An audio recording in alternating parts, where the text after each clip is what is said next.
আসসালামু আলাইকুম। আলোচনা করব ধানের রোগ পোকামাকড় ও তা দমন নিয়ে। এবার আলোচনা করব কারেন্ট পোকা এর ক্ষতিকর দিক নিয়ে বা কীভাবে বুঝবেন যে আপনার জমিতে কারেন্ট পোকা লেগেছে।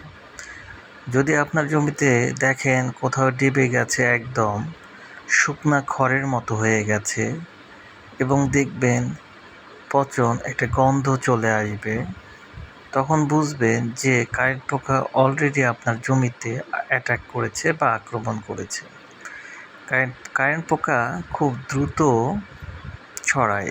এর বংশবিস্তার 90 থেকে সেকেন্ডে 90 লাখ এবং 90 কোটি, এভাবে এর জীবনকাল চলতে থাকে এবং বাড়তে থাকে। এই যে এইরকম দেখবেন যে শুকনা খড়ের মতো হয়ে গেছে, এই যে এরকম শুকনা খড়ের মতো, এবং দেখবেন এই যে পচে একদম শুকনা খড় হয়ে গেছে, এই যে এরকম দেখবেন, তাহলে বুঝতে পারবেন যে আপনার জমিতে অলরেডি অ্যাটাক করেছে।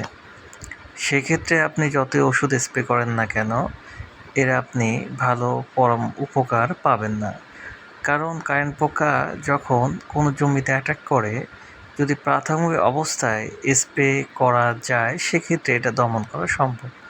কিন্তু যখন মোটামুটিভাবে ধরে যায় তখন একে যে কোনো ওষুধ দিয়ে থামানো সম্ভব হয় না।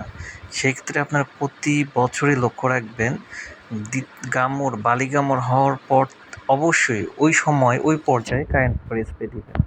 তাহলে দেখবেন ইনশাল্লাহ এই সমস্যাটা থাকবে না। আশা করি বুঝতে পেরেছেন।